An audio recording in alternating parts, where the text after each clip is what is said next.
In the tapestry of life, where every thread holds a story, America in black and white emerges as a haven for the voices echoing through the heart of our communities. In this podcast, we wade through the rivers of our collective experiences, celebrating the vibrant hues of change brought forth by the whispers of hope and the roars of action. It's more than just a conversation. It's a journey into the heart of our society, illuminated by the light of those daring to dream and do. Join us, and let your voice be the melody that guides us toward a dawn where every color finds its place in the masterpiece of our shared destiny. Together, let's paint a future brimming with the positives that dwell in our minds and the actions that shape our world. Good evening, ladies and gentlemen, and welcome to another episode of America in Black and White. Let's start with this Black History reflection of roots of the Peach State, Georgia, Black Power, and the long road to the governor's mansion. Georgia is not simply a battleground state. It is sacred ground. It is the birthplace of Dr. Martin Luther King Jr., the spiritual homeland of John Lewis, the political proving ground where Stacey Abrams built a voter registration movement that turned an entire state purple, and yet the governor's mansion has remained locked to Democratic hands since 1998 and locked to Black hands forever. Let us go back. In 1973, Maynard Jackson became the first Black mayor of the major southern city when Atlanta elected him, a seismic moment that cracked open what many believed was impenetrable. Andrew Young followed, and Atlanta grew into the Black Mecca of America, a city where Black political power was not just tolerated, it was cultivated, organized, and celebrated. But the state of Georgia, that was a different matter entirely. While Black Atlanteans built institutions, ran corporations, and elected their own, the gubernatorial seat remained out of reach. Then came Stacey Abrams. In 2018 and again in 2022, Abrams made history simply by being the nominee, but history was not yet ready to make her governor. She lost both times to Republican Brian Kemp. Those races sharpened the movement. They built the infrastructure. They registered hundreds of thousands of new voters, the newcomers. Now comes Keisha Lance Bottoms, a judge's daughter, a former city council member, a two-term Atlanta mayor, a senior advisor to a U.S. president, and now the Democratic nominee for governor of Georgia, positioned to do what Abrams could not, and that's win. The arc of this moral universe is long, but in Georgia in November 2026, it may finally be bending towards that governor's mansion. So let me start the show here with this opening monologue so we can get this show rolling. Good evening, good morning, and good afternoon, wherever you are and whenever you're listening. Welcome to America in Black and White. I'm your host, Charles King, and tonight we're going all the way in on what I believe is the single most important state-level race in the country right now. We're talking about the Georgia governor's race in 2026. Now, I need you to understand what is at stake here, not a dramatic cable news hype kind of way, but in real historical, our people fought and bled for this kind of way. Georgia has not sent a Democrat to the governor's mansion since 1998. That is 28 years. Let that sink in. 28 years. When Roy Barnes lost his re-election bid in 2002, that door closed, and it has been closed ever since. Through to Stacey Abrams' campaigns, through a Biden win in 2020, through the election of Jon Ossoff and Raphael Warnock to the U.S. Senate, Georgia went purple everywhere except the governor's seat. But this year is different. Because on one side of the ballot, you have Keisha Lance Bottoms, former mayor of Atlanta, former senior advisor to President Biden, the Democratic nominee, who, if she wins in November, will become the first Black woman ever elected to governor anywhere in these 50 states. Ooh, that is something. Not just Georgia, anywhere in American history. On the other side, you've got Rick Jackson, a billionaire, a self-funded billionaire who spent over $100 million of his own money to win the Republican primary. A man who was unknown a year ago is now the Republican standard bearer for Georgia's top office. And the polls, they show a statistical dead heat. Folks, this race is alive. Tonight, I'm going to walk you through what you need to know, the candidates, the platforms, the money, the polling, the fault lines of race and gender and geography, and what this race means for Black America specifically. No guests, no panel, just me, the facts, and the truth. Let's get into it. So first of all, I want you guys to know that I have titled this show. This show is titled The Peach State Power Play. And this is going to be one to not just talk about, but to remember, because November is going to be an interesting time, not just here in Georgia, but I think for the country, because the country is waging a lot on this race. So let's start off first by telling you who is Keisha Lance Bottoms and why does she matter? Keisha Lance Bottoms was not supposed to be the front runner. She entered a crowded Democratic primary a year ago, a field that included a former state senator, a former DeKalb County executive, and even a former Republican lieutenant governor turned Democrat. The political establishment had questions. Some Democrats worried that her record as Atlanta's mayor from 2018 to 2022 would make her too vulnerable in a general election. She governed through a global pandemic. She governed through the George Floyd uprising. She governed through growing pains, criticisms, and public scrutiny. And then she walked away to serve in the Biden White House. So one thing I did not disclose, let me disclose this to you guys. So, you know, I'm not partisan, which means I want you guys to know I'm not a Democrat and I am not a Republican.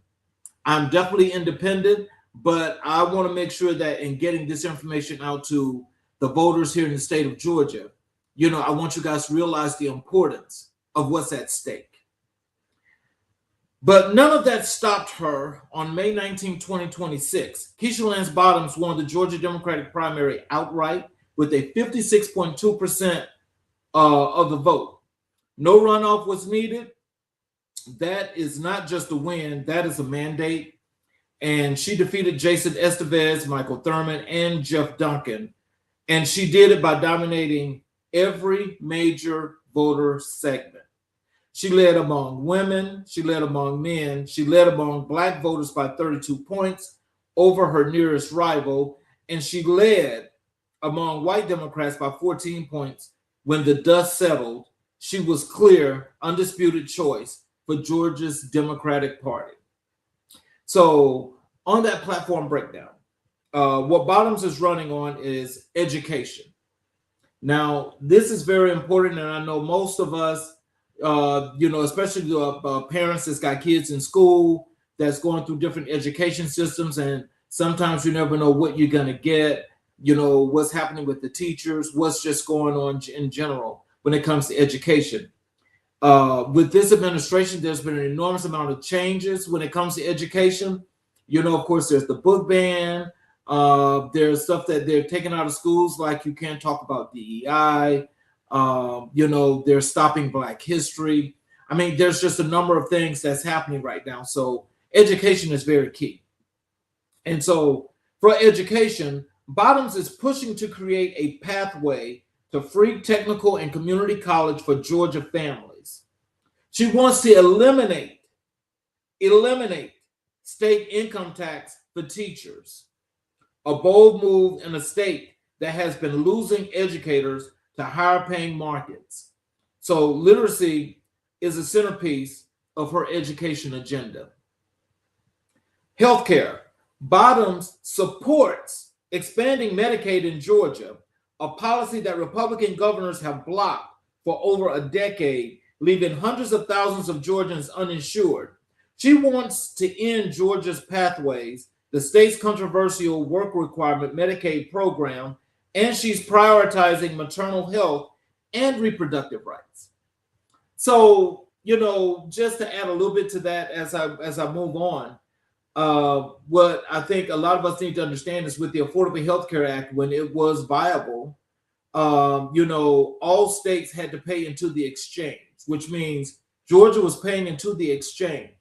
And so when you go into the exchange and you go to healthcare.gov and everybody was getting these low prices for healthcare, that is the reason why. And so, but here in Georgia, by not being a part of that healthcare system, what that did is Georgia would not let as far as the Medicaid part go, in order to help the citizens of Georgia to get those lower rates. So rates have always they've been a little bit higher. They were lower than what they normally would be, but they were still high compared to other states. And the states that paid into the Medicaid expansion system, they are getting health care for their patrons are paying little to nothing for health care.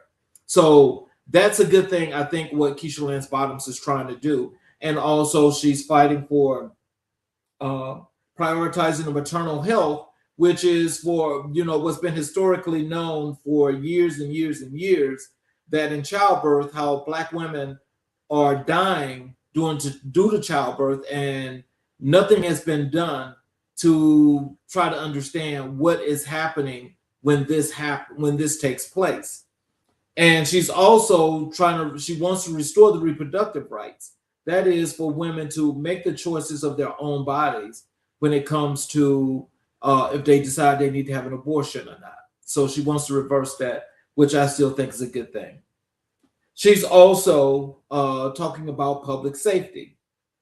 And she's calling for expanded Georgia Bureau of Investigation capacity, university background checks, stronger re-entry pathways for formerly incarcerated Georgians, and targeted violence reduction investments. That's really cool. She's also investing in a part of her platform that she's running on is for small businesses. She wants to create an office of small businesses within the state of Georgia, the state government, and expand small business loans and grant programs. That's here in the state of Georgia, where the state of Georgia will be able to do these instead of actually using the federal loan programs. But there's a whole lot more to that. Also, a direct nod to Georgia's thriving Black business community.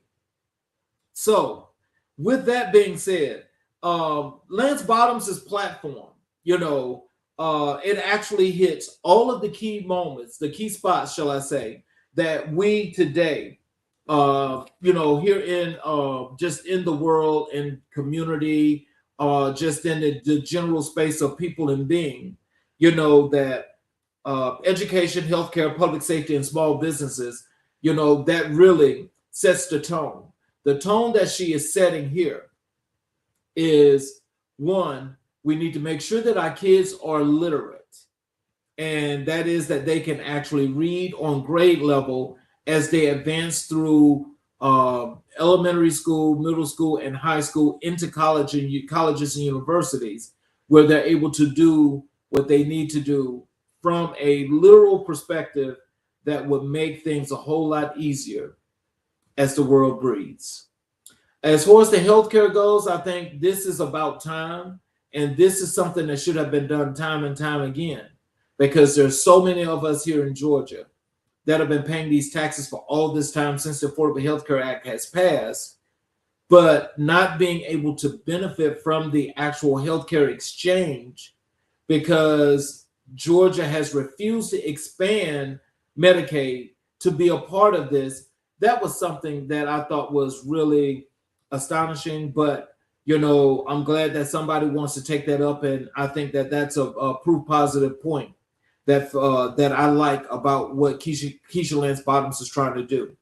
As far as the public safety goes, when she says she's expanding the Georgia Bureau of Investigation capacity, what she's doing is she's basically she wants to take a lot of the load off of local enforcement and make it more of the large scale that bureau, this large scale bureau, to actually do these investigations where hopefully there are no biases and everything that's there is what it is, and we can get quicker results and we can move forward with a lot of cases that they need to get closed. And as far as the small businesses, I think what she's doing here is she is basically keeping in unison with the growth of small businesses here in the state of Georgia, especially here in the metro Atlanta area, because there's so many businesses, where people either can't get loans or the loan programs are just not available to them for whatever reasons. But I think if the state of Georgia is actually taking that on, then that's something that actually adds more value to not only building business here in Georgia, but keeping those businesses right here in Georgia. Because believe me, when you start an infrastructure like what has happened here and what has transpired, because the movie industry is now just very, very huge here in Georgia. So, it's not just the work, but it's about the infrastructure of these things. And I think for her wanting to do this as her campaign, I really think that this foundation is more than solid, but I think it's one of those platforms that actually should be driving results. And so let me tell you guys about the fundraising reality. So fundraising watch. Despite her primary dominance, Bottoms entered the general election at a serious financial disadvantage. She raised $3.1 million from May through July.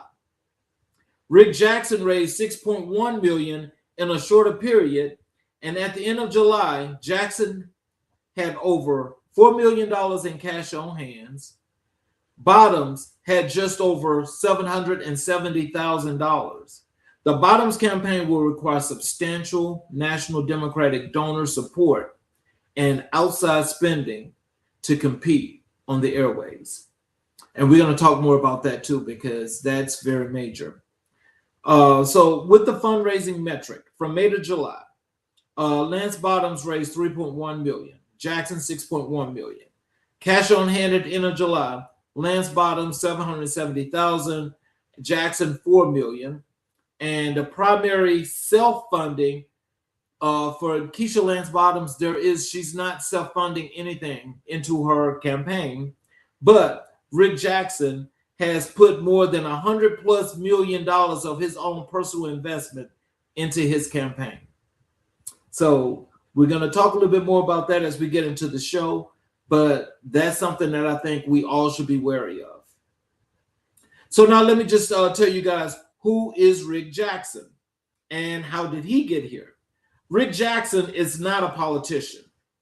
He has never held public office. He is a Georgia native who grew up in the foster care system. He has spoken publicly about living with 5 different foster families and attending 13 different schools. Out of that instability, he built Jackson Healthcare into one of the largest healthcare staffing companies in the United States. He is a billionaire, and he decided that 2026 was the year that he would run for governor of Georgia. Now, when Jackson announced in February 2026, most political observers barely blinked. Lieutenant Governor Burt Jones, near certain Republican nominee, then Rick Jackson started spending. He ultimately poured more than $100 million of his personal fortune into the race, making it the most expensive Republican gubernatorial primary in Georgia history. Now, on June 16th of 2026, Rick Jackson did something remarkable. He toppled a Trump-endorsed candidate in a deep red primary. He beat Burt Jones with 52.6% of the vote.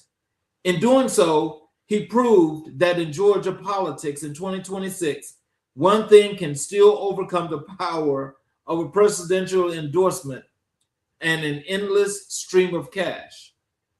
The platform breakdown. What Jackson is running on is affordability. Now, when it comes to affordability, Jackson is promising to freeze property taxes across Georgia and cut the state income tax in half with a long-term goal of eliminating it entirely. He is also proposing to use artificial intelligence to eliminate what he calls wasteful government spending. Now, ladies and gentlemen, I will tell you this. If you can put money into your campaign, hey, that's fine and dandy.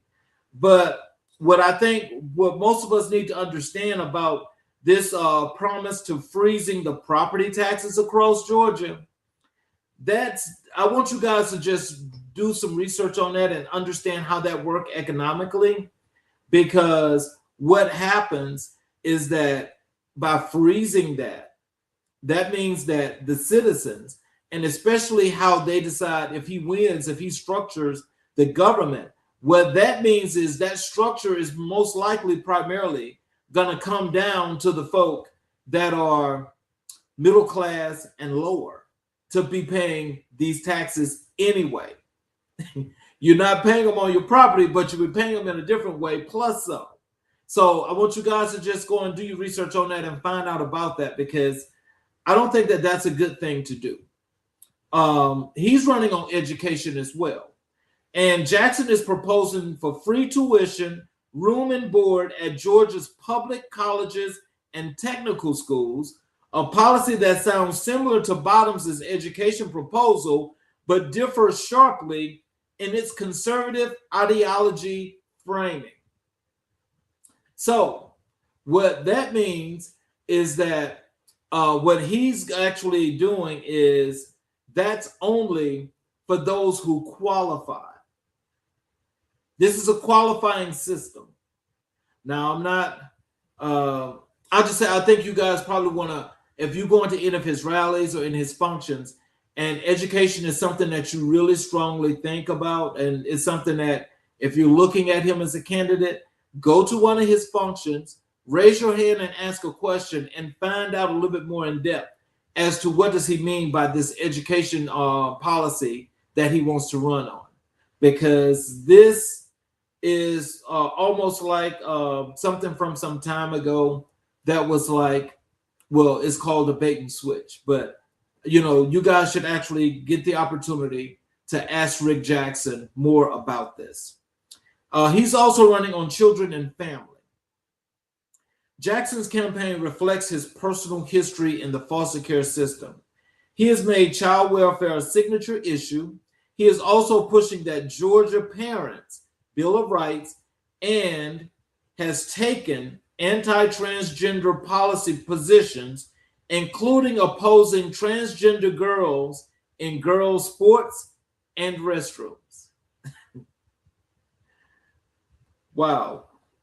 Again, this is his policy. This is what he's running on. And I hope that this is something that if this interests any of you guys, I want you to make sure that you go and you check this out, because that policy in itself, to group it as children and family, that's a signal, for things to come, especially if he becomes governor.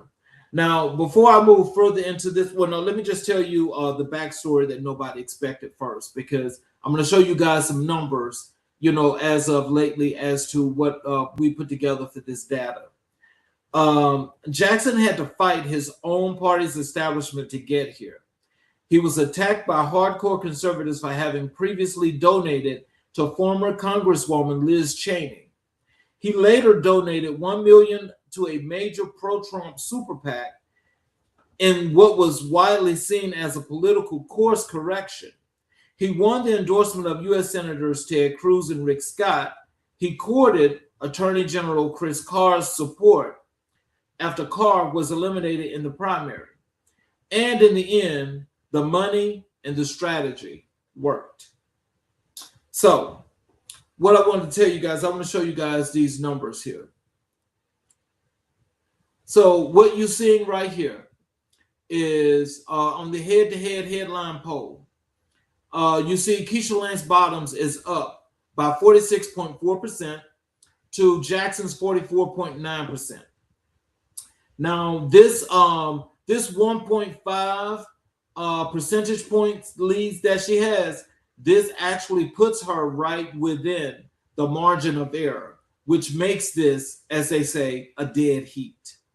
Now, the numbers have been fluctuating. They've been going up and down, but this is where we stand right now at this point. And so I just want you guys to make sure that you know what those numbers look like. And also, let me just tell you guys about this. This is going to be, this is poll by poll. And so as you see this in poll by poll, you see that in all of these polls, Lance Bottoms is leading in each and every one of these. And so I do want to be cautioned. I want you guys to be cautioned about one thing. And that is, remember, these pollsters have not been right over the last 3 to 4 elections. And that is because the way they're doing the polling is definitely not one that's really representative. So when I say that to say that it's very possible that Keisha Lance Bottoms is up. But what I want you to understand is, with being within the margin of error, it still means that even though it's deadlocked, that there's still that possibility that she can still hold on and win this race. So Jackson's primary fast facts. He announced his candidacy in February 2026. Personal funds invested was $100+ million. He defeated Trump-endorsed Lieutenant Governor Burt Jones on June 16, 2026. And the final primary results, he got 52.6% of the vote, the most expensive Republican gubernatorial primary in Georgia history. And the key endorsements was Senators Ted Cruz and Rick Scott. So, with that being said, what we need to be thinking about here in Georgia is, what do I stand for? What do I like? What do I want to see in my candidate? And do I believe in ethics? And so, in other words, all of these things are good from both candidates. All of these things are good, especially if you can see things the way, if it's from your perspective as to what you like to see, what's good and what's not good. I still say, as I said earlier, you guys need to make sure that you're actually going to check out this information as I'm giving it to you, because I'm telling you, there's some things that I think you guys want to make sure that in learning what each platform is about, the platform tells us everything about who these individuals will become as governors. And so, there's no campaign, either side, that's Republican or Democrat, that they don't have surrogates out there campaigning for them. So because they're out there campaigning for them, I'll just say to each and every last one of you, please don't let these people convince you or have you to not think about your own morals and values and vote for the candidate that they want you to vote for. Because these surrogates, believe it or not, they come from all over the place. They have many, they look like many folk, and they do an enormous amount of things that, once you think about it, especially if you find out that the candidate that you decided to vote for that wins, we have a situation like we have right now here in the U.S. government. And so you don't want to have any of those kind of regrets after voting. But I do say I think each and every individual, as you're watching this, please go and do some research on the platforms of each of these candidates and make your own informed decision. So the numbers don't lie, okay? And when I tell you the numbers don't lie, the numbers don't lie. Here's what the polling picture looks like as of August of 2026, with roughly 83 days until November 3rd general election. I put those up for you on the screen, but I think I have another one that I want to put up as well. And what I want you guys to know is the most recent survey conducted by Quantus Insights from July 29th through August 1st surveyed 815 likely Georgia voters and found bottoms ahead at the 46.4% to 44.9%, which I was telling you about, which is the 1.5% point lead that she has. Now, at one point, that margin was she was up like I think maybe 3, maybe 4 points. And so the thing is what's really playing into this, which is something I think you guys need to understand, is with Rick Jackson, not wanting to debate now. He wants to debate in October. So what he's doing is he has spent $195 million, which means he bought up the airways. So all of us here in Georgia are going to see Rick Jackson on TV like he's a rock star every 2 commercials, every 3 commercials. He's bought up an enormous amount of ad space and buys that basically dominates the airways. Now, again, I don't. There's not a problem, I guess, with funding your campaign or you infusing your campaign with that kind of money. But by infusing your campaign with that kind of money, what does that really, really mean when it comes to the citizens of the state of Georgia? Because as people see it now, it looks like a comparable thing to the American government. And that is, what you see the top 1%, and then there's everybody else. Now, I'm not sure what the situation is with Jackson, but it doesn't look too favorable for me to actually do that. And when I read what his platform is. So, I mean, again, it's one of those things that, you guys have to actually take the opportunity to read, and you get to find out what it is exactly that you stand for. And that's what you need to stick to. Matters not who it is. You just need to stick to what you stick to, and you make that work. But just make sure you're informed and don't let anyone convince you one way or the other. In some other polls that was taken, in the AARP survey, Lance Bottoms was up 48 to 46. In State Navigate, she's up 51 to 44. In the Fox News poll, actually it just shows Keisha Lance Bottoms at 52%, but she's leading.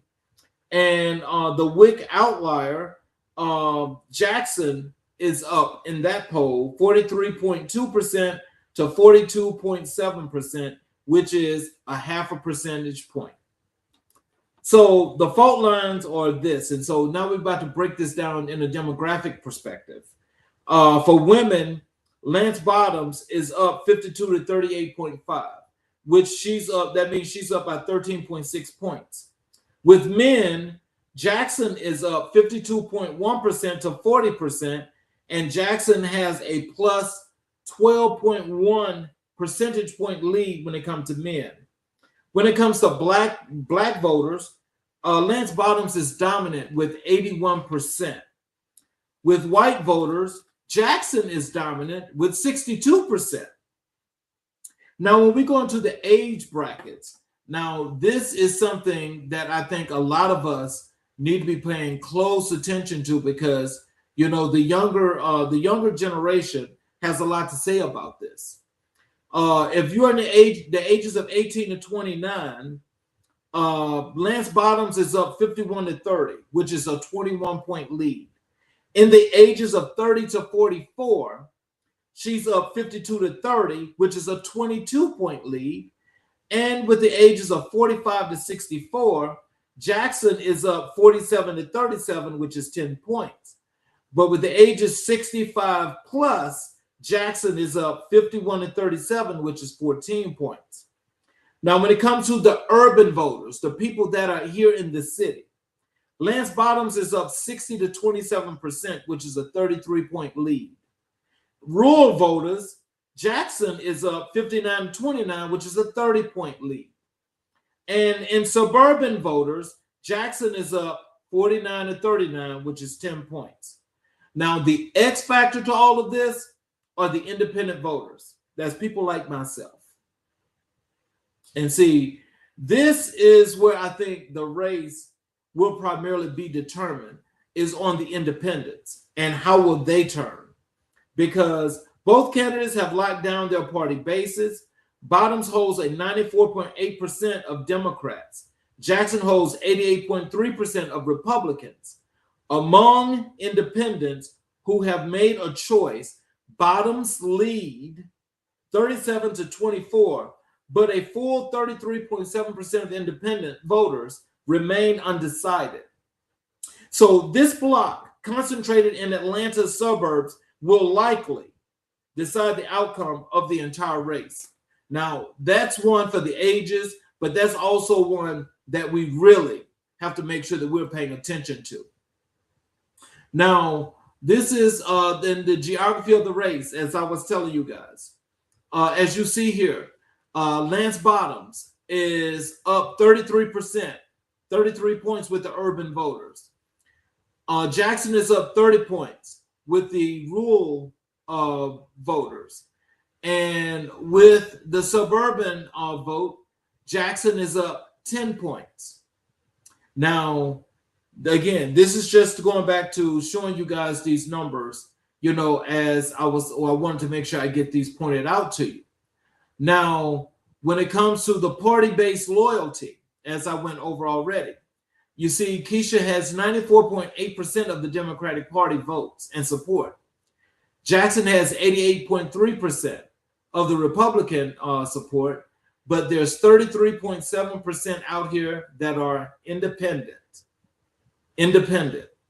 And so this is more than just a great space to be, because if either of these candidates want an independent vote, that means that they're going to actually have to either, if they're considered to be too much to the left or too much to the right, you know, they'll probably be forced to bring this in to some extent. But, you know, there's going to be a lot of changing on the campaign trail.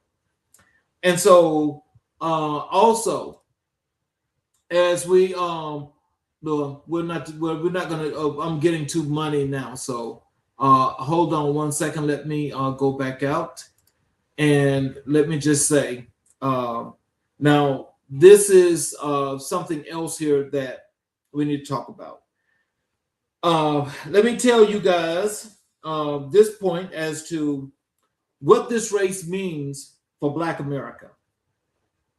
Let's be clear about this and what is actually happening in Georgia in November of 2026. We're watching history attempt to happen in real time. If Keisha Lance Bottoms wins this race, she does not just become the governor of Georgia. She becomes the first Black woman ever elected as governor in the history of the United States of America. Not the first Black woman elected in the South, not the first Black woman elected in a purple state, the first ever anywhere. That matters beyond symbolism, that a Black woman governor of Georgia will control state emergency management, criminal justice reform, Medicaid expansion, education funding, and appointment of the state court judges. In a state where the U.S. Supreme Court has recently cleared the path for red states to eliminate majority Black voting districts. A decision that has energized the Democratic base in Georgia, the governor's power to shape policy and legal response to those rulings is enormous. And then there's the question of turnout. Georgia's Black community turned out in historic numbers in 2020 and 2021. They elected 2 Democratic U.S. senators, but the governor's mansion has always slipped away.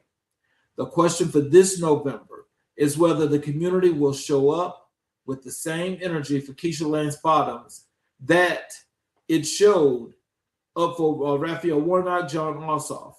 The polling suggests enthusiasm is high, but enthusiasm and votes are not the same thing. So if you start out one way and you change your mind, I hope whatever change your mind is the right thing. But that's a very interesting point to put out there because, again, these polls, they show a lot of things leading up to the actual election. But when it's time for that election, you know, people getting those little boosts, they change their minds. They change their minds. This is also a race about economic power. Bottoms' platform speaks directly to Black Georgians expanding Medicaid, protecting reproductive rights, investing in Black-owned small businesses, and creating pathways to higher education. Jackson's platform of tax cuts and fiscal conservatism may appeal to some Black voters, particularly in Georgia's growing Black middle class, but the historic weight of this moment is on the side of one ballot. One. So this is why this moment is different. No Black woman has ever been elected governor in the 50 United States. Georgia has not elected a Democratic governor since 1998, which is 28 years. And the governor controls Medicaid, judicial appointments, criminal justice reform, and emergency management. Recent Supreme Court rulings on majority Black voting districts make gubernatorial power over state legal response critical. Bottoms captured 81% of Black voters. Turnout will be the decisive variable. Now, in just talking about that, we all know that when we talk about how this works and the importance of so many new things, you know, we still fail to we miss out on the wrong thing. So now let's talk about this money, because this is going to be major. And, you know, we started out the show and we told you, you know, what each of these candidates, what they raised and what they have as cash on hand right now at this moment, but also what they infused into their own campaigns out their pockets.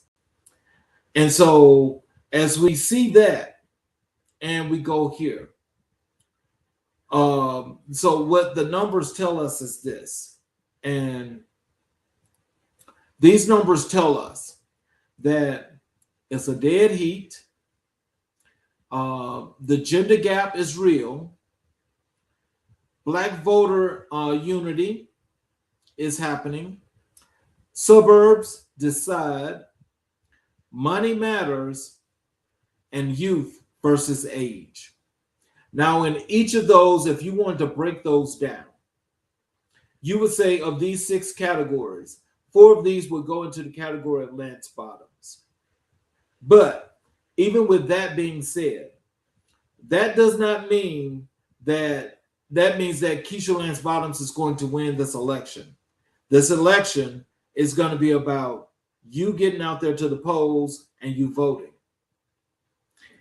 You guys need to make sure that when there's early voting for a lot of people, because I know a lot of us have always got to deal with work, we want to make sure that we're doing what we have to do to get there to vote, and we do that on time. I always suggest early voting because, and whatever the election is, whenever there is an election, I'm voting early. There's no way I'm going to wait till the last moment where you've got all of these discrepancies and all these quirks of folk being upset and mad And what they're mad about, nobody knows. Nobody knows.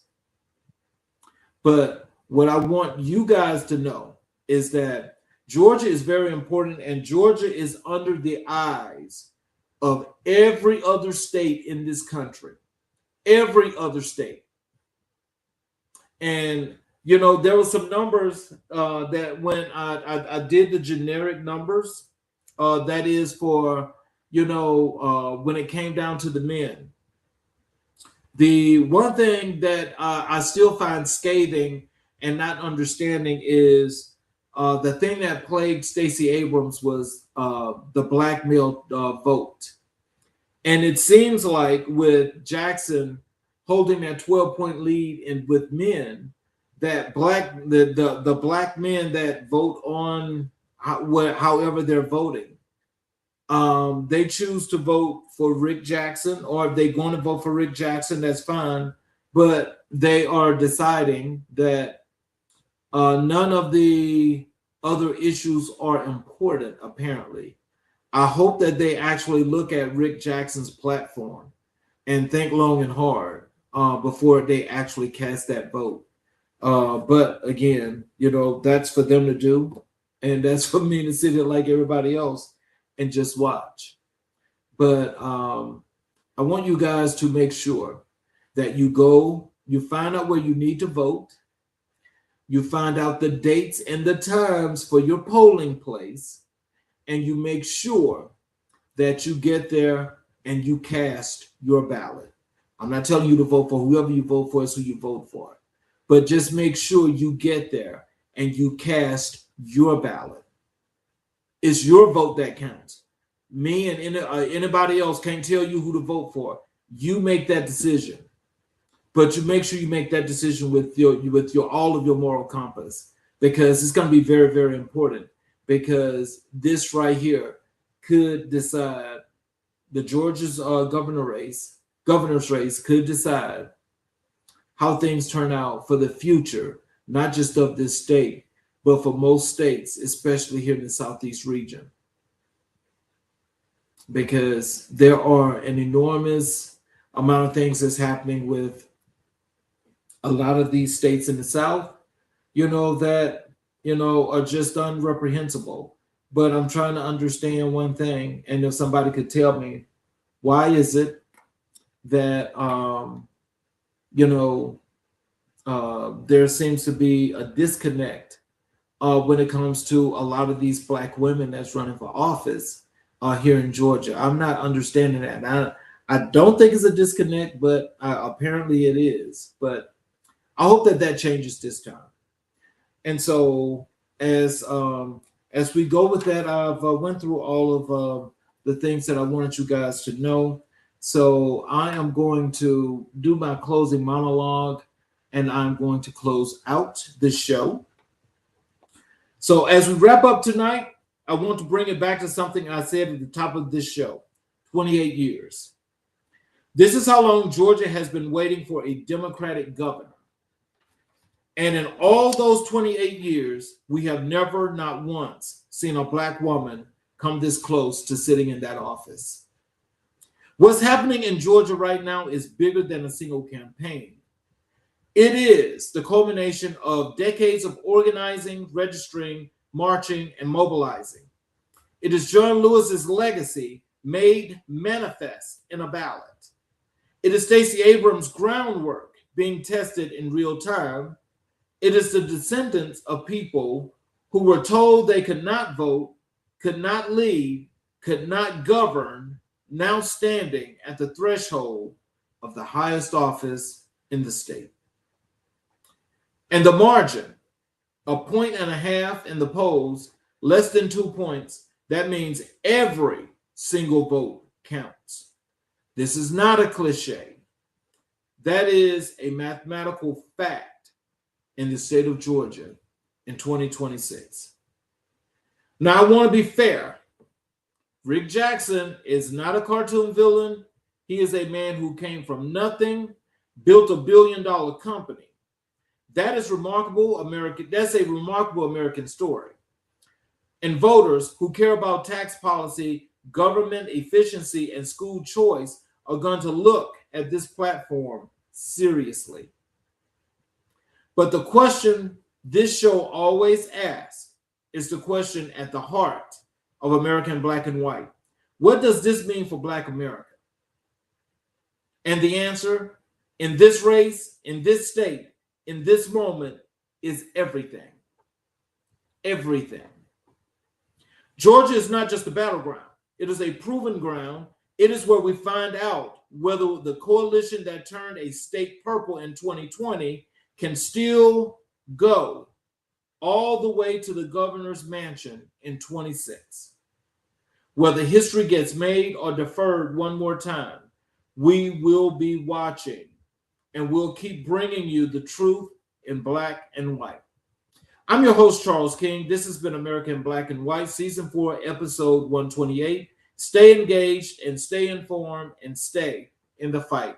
And one last thing, for those of you that are watching on any of our channels, especially our YouTube channels, if you have not yet subscribed and enabled all notifications, I ask if you would please go to our channels while you're there, hit the subscribe button, hit the notifications button, so every time we go live, you get the live notification where you just click and join the show, and you also get the opportunity to go back and watch each and every recording that we've ever done, and you get to see and listen to all the great work for all the great people that have been here.